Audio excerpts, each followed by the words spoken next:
शिक्षा सुरू आहे ना, मला की नाही बाई तुझी फार दया येते, पण माझा नाईलाज आहे ग.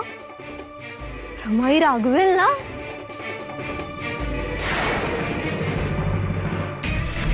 पाणी पाणी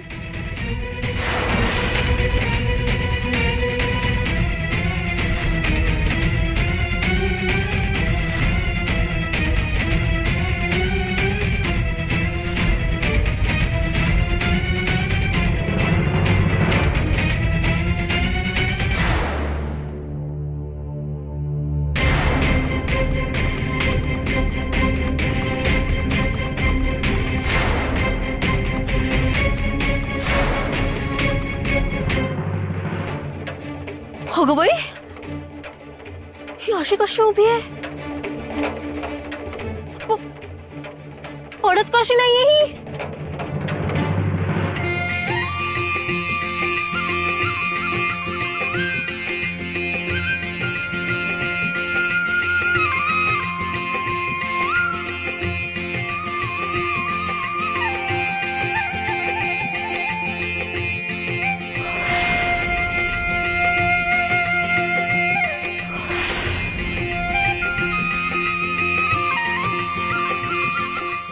कसं होतं?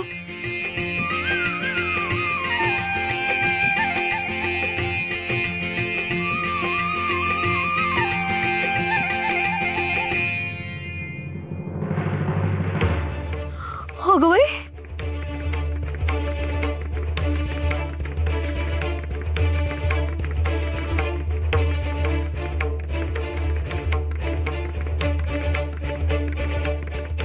काय गए तू अशी कशी राहिलीस?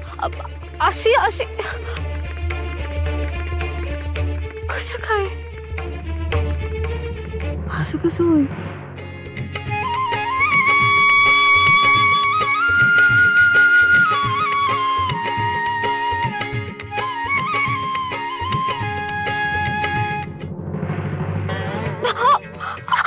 कोणी कोणी कोणी उडवलं? उडाला ना माझ्या चेहऱ्यावर. कोण आहे? सखू? सखू कशी असेल? सखू तर मागे. मग कोणी उडवलं?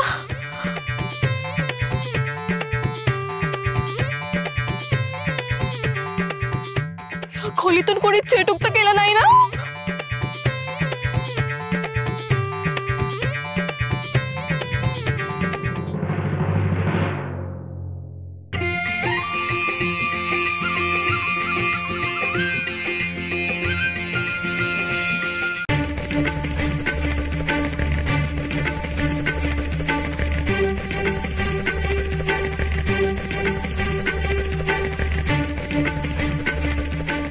काय ग, अशी पाणी काय पितेस घटाघटा? अगं सरबत पाठवलं होतं गंगीकडून तुझ्यासाठी.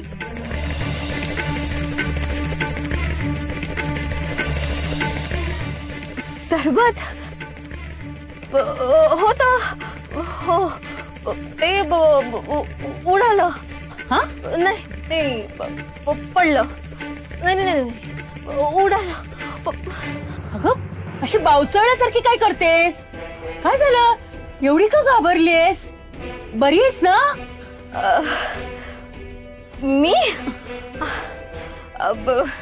मी छान. मला काय होणार आहे? अगं ते बाहेर फार, अगं ऊन किती आहे. फार ऊन आहे बाई, फार ऊन आहे. मी आता इथेच बसते.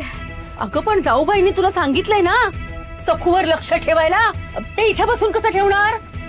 नको नको, तू जा बाई तिकडे बाहेर, नाही तर जाऊबाईंना वाटायचं मीच तुला इथे थांबवलं. नाही नाही, नको नको नको नको. अगं ही काय खिडकी, खिडकीतून दिसतेय ना सखू. तू बघ, मी इथून कसं बारीक लक्ष ठेवते तिच्यावर. बघ तू. महालब्बाड आहे हिच्यावर ना लक्ष ठेवायला हवं, नाहीतर हिची काहीतरी चूक माझ्याच गळ्यात घालेल.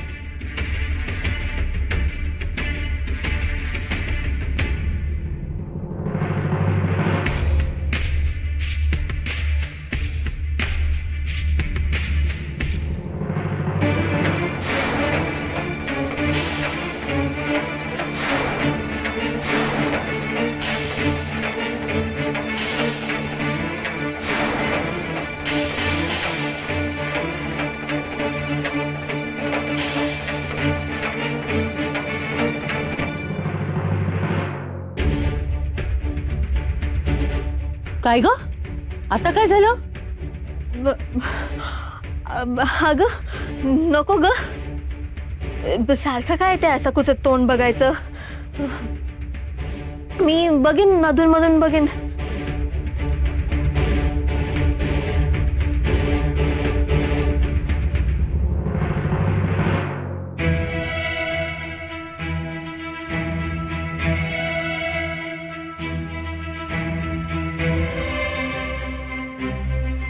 अयो, ही ठमकाई तर जप करत बसली हो.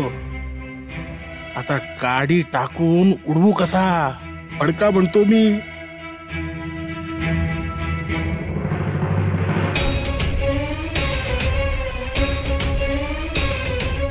दिगू बद्दल सांगायची चांगली संधी हुकणार हो दामू शेठ. ठमकाई आणि भोळा दिगू यांच्यातली कशी वाढेल हो तेड म्हणतो मी. काय करावं, आणि ते नाही झालं तर सकूचा त्रास कसा वाढेल पाप.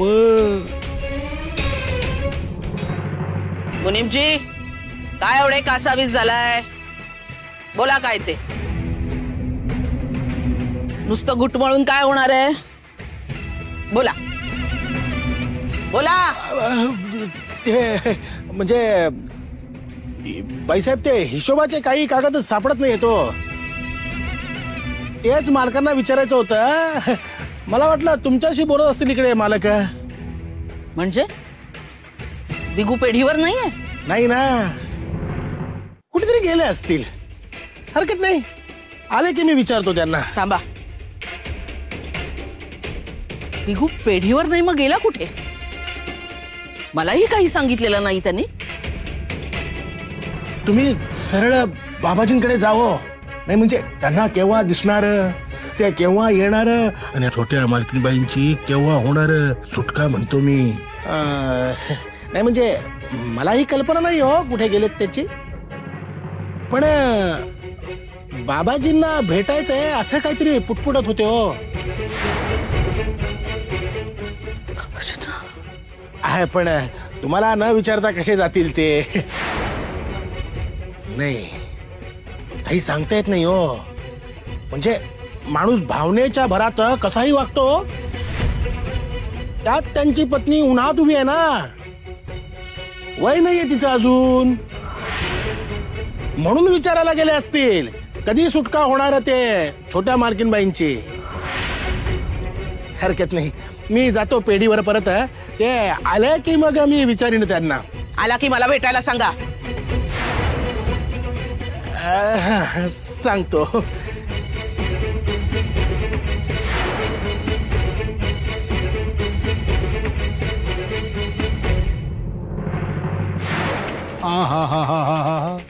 आग धुमसायला लागली दामू शेठ. आता ठमकायचं पिल्लू आलं की भडका उडणार.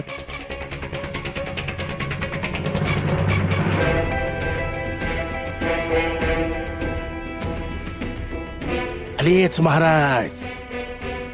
नको नको नको नको नको, आत्ताच पुढे गेलो तर मालकीनबाईंचा निरोप सांगावा लागेल. त्यापेक्षा थांबून बघूया ना काय करतायत ते. आधी सकुला बघून येतो, बिचारी अजूनही तशीच उभी असेल. अयो अयो अयो अयो, मला का ते दामू काका, मी आलोच, थांबा जा. मालक जरा थांबा. अयो, हे शब्द बरोबर होतो बघा मालकिनींच्या कानात, मग होईल बघा स्फोट.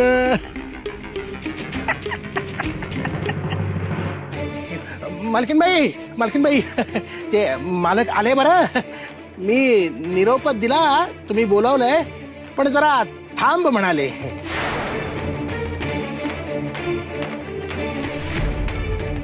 जरा थांबा म्हणाला? मला सांगितलं नाही त्याला मी बोलावलंय म्हणून? आणि मला न सांगता गेला कुठे तो? तडक गेले हो, परसदारी म्हणतो मी. माझा निरोपही पूर्ण ऐकला नाही हो त्यांनी. नाही बरोबर आहे हो, बायकोची काळजी आहे ना त्यांना. आधी बायको मग सगळे, नाही का?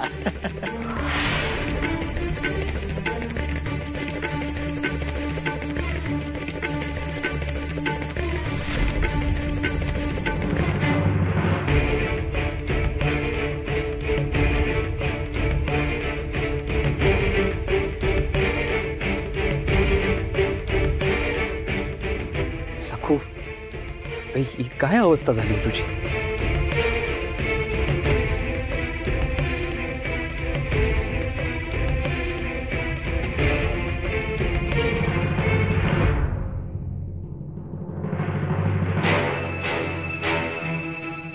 सखू,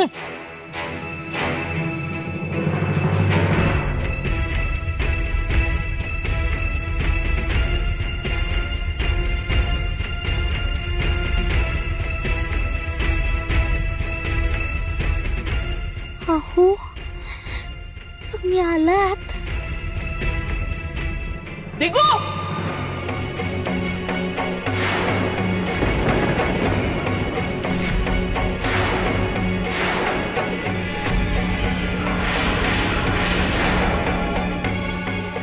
कशाला तिला हात लावला मूर्ख माणसा?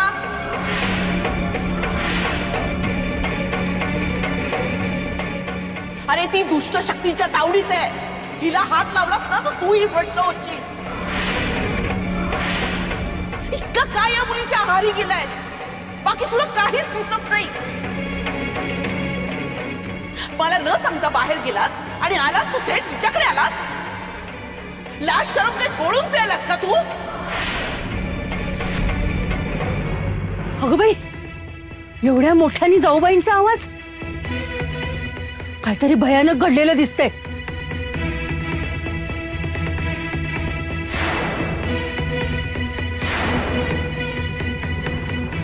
इथे आल्यापासून या मुलीने फक्त क्लेश आणि क्लेशच दिलेत. त्या बायकोचा असा कळवळा येतोच कसा रे तुला? या असल्या कर्मदरिद्री मुलीला कसला कर्माचा आधार देतोयस?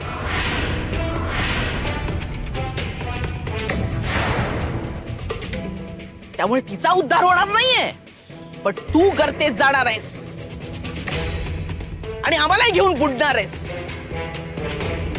अरे कळत कसं नाही तुला? या मुलीनं या लक्ष्मण रेषेच्या आत पाऊल ठेवून आपल्याला संकटात टाकलंय.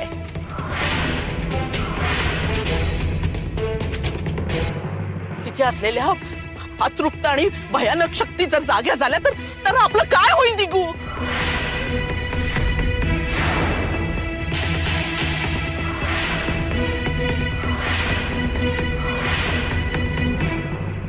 दिगूला सगळं कळतंय. उगाच वेड पांघरून पेडगावला जातोय. ए, नाकाने कांदा सोलू नकोस. तुला सांगितलं होतं ना सखोवर लक्ष ठेवायला. तू का नव्हतीस इथे? जबाबदारी सोडून कुठे गेली होतीस नाक उपसायला? बरी अद्दल घडली.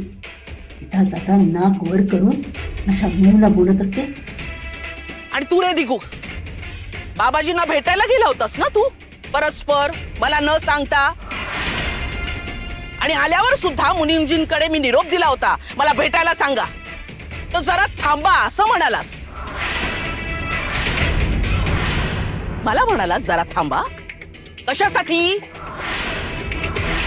आईला इथे ताटकळ ठेवून या उद्धट आणि दळभद्री मुलीचं दर्शन घ्यायचं होतं का तुला?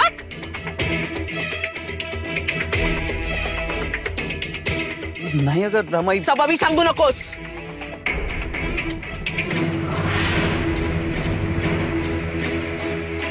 बाबाजी काय म्हणाले ते सांग.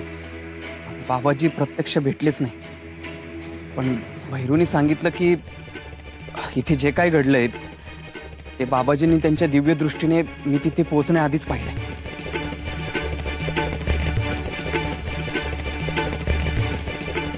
ते पोचवायला आहे हो मी समर्थ. आणि बाबाजींचं त्या संदर्भातच जिंगरूबाईंशी काही बोलणं सुरू आहे. तेव्हा ते येईपर्यंत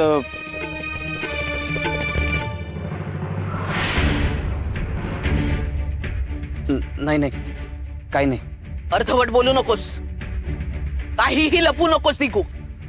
ते येईपर्यंत काय?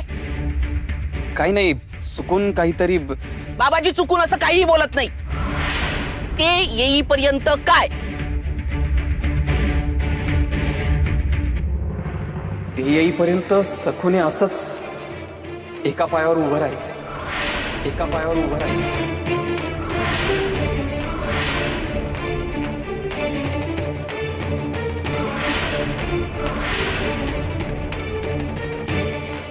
बघितलंस, म्हणून हे दडवत होता तो.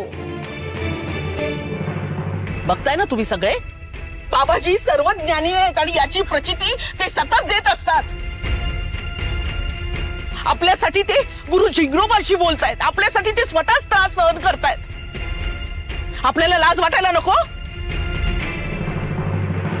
लाज वाटायची झाली तर ह्या महामायेला कशा कशाची लाज वाटायला हवी हे सांगू का मी आता? अगं बाई जरा गप्प बस. इथे आधीच बघ केवढं वातावरण तापलंय. ते त्या महामायेचा मोहरा आपल्याकडे वळायला नको म्हणून गप्प. पण या बोक्याचा मोहरा इकडे का वळलाय बघायलाच हवं. हो रमाई, बाबाजी नक्कीच काहीतरी उपाय सांगतील. पण अगं तोपर्यंत काय? तोपर्यंत काय? रमाई, अगं तोपर्यंत सखू अशीच एका पायावर कशी उभी राहू शकेल? लहान आहे गती, तिच्या वयाचा तरी विचार कर ना. आताच तिची अवस्था कशी झालीये बघ. कुणामुळे झाली ही अवस्था? तिच्या स्वतःमुळेच ना. मग परिणाम भोगायला नको? आणि बाबाजींनी स्पष्ट आणि स्वच्छ सांगितलंय, सखूने एका पायावर उभं राहायचं. मग तू आणि मी त्यांच्या विरुद्ध जाणारे कोण? रमाई, पण काही नाही. बाबाजी जोपर्यंत काही सांगत नाही तोपर्यंत सखूने इथेच आणि असंच एका पायावर उभं राहायचं.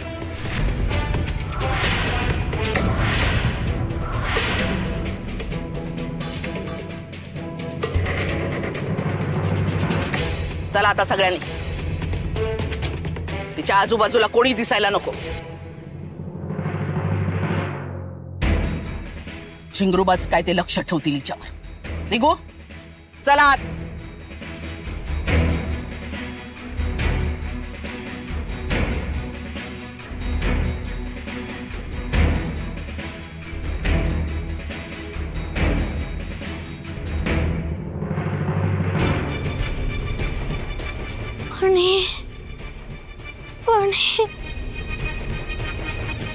बाबाजी बाबाजी असं म्हण, म्हणजे सगळं कसं नीट होईल. पण तू हट्टी आहेस. बाबाजींना शरण जाणं, त्यांची क्षमा मागणं तुला जमणारच नाही. मग मर, अशीच मर.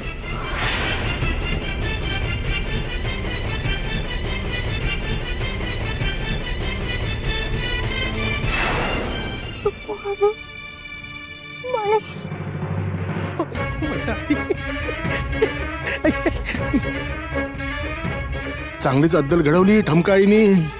ही तर मालकांच्या पेक्षा आहे हो. वरताण म्हणतो मी.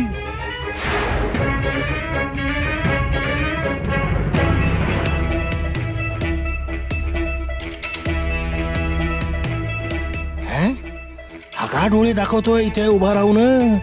दामूशेठ तयारीत राहा म्हणतो मी.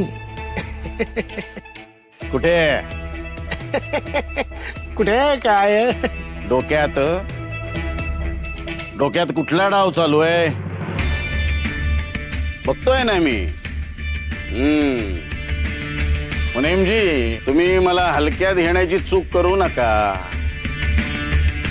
तिसरा डोळा आहे मी या वाड्याचा, तिसरा डोळा. त्यामुळे इथल्या सगळ्या बारीक सारीक गोष्टी माझ्या नजरेतून सुटूच शकत नाही. काय मुनीमजी, तुमची जरा जास्त धावपळ चालू आहे नाही? इकडून तिकडे आणि तिकडून तिकडे, आणि तेही लपून छपून बघतोय ना मी. दाम्या, सारीपाठ मी उत्तम खेळतो बरं का. त्यामुळे प्रत्येक सोंगटीवर माझी बारीक नजर असते, कळलं काय? अयो काका साहेब, ह्या गरीबावर घेताय तुम्ही संशय? अयो, तुमच्यासारख्या चाणाक्ष आणि मुत्सद्दी माणसाने माझ्यावर संशय घ्यावा? अगदी बरोबर ऐकलंयस तू दाम्या. मी चाणाक्ष तर आहेच, पण माझी कोणी खोटी स्तुती केली ना की मी लगेच ओळखतो. अय्यो पाप पाप. अहो, माझ्यासारखा सरळ साधा माणूस कशाला करेल तुमची खोटी स्तुती? पण साध्या सरळ माणसाचं जर का वेडवाकडं पाऊल पडलं ना, मग ही लबाडी जाईल की ओ मनोरमा वहिनीच्या कानावर.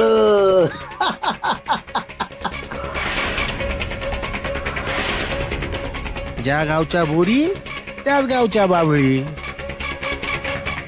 दामू, आज माझ्या कुंडलीमध्ये धनलाभ आहे. घ्या की हो हे धन, होऊ दे बघा आज धनलाभ. टाका सोंगट्या टाका ओ.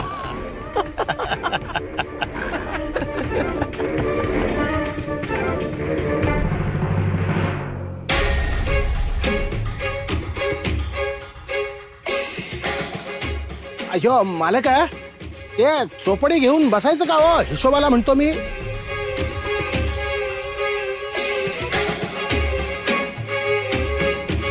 दिगूने ऐकलं की काय?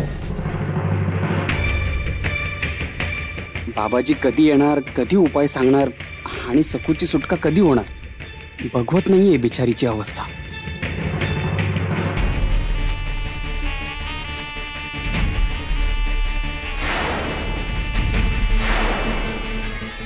जय जिगरोबा.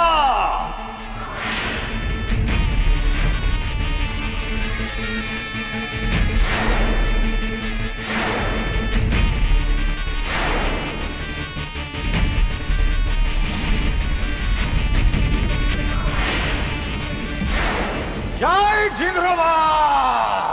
जय जिंगरोबा. बाबाजी आले. बाबाजी, बाबाजी, बाबाजी, नमस्कार करते बाबाजी. बाबाजी, मोठा अनर्थ झालाय. तुमच्या दिव्य दृष्टीने तुम्हाला दिसलाच आहे. तुम्ही कृपा केलीत आणि स्वतः इथे आलात. यावंच लागलं. आम्ही तुझी जबाबदारी घेतली ना व. तुला कुणी बी छळलं तर आम्ही काय करणार नाही त्याची. कृपा बाबाजी, कृपा. तुझ्या सुनेनं उच्छाद मांडलाय, मनमानी करते लय ती. पण हे सकू, तुम्ही लक्षात ठेव, आमच्या सामर्थ्याला, आमच्या शक्तीला डिवचायचा प्रयत्न केलास ना तर आम्ही बी तुला सोडणार नाही. गाठ आमच्याशी आहे, लक्षात ठेव.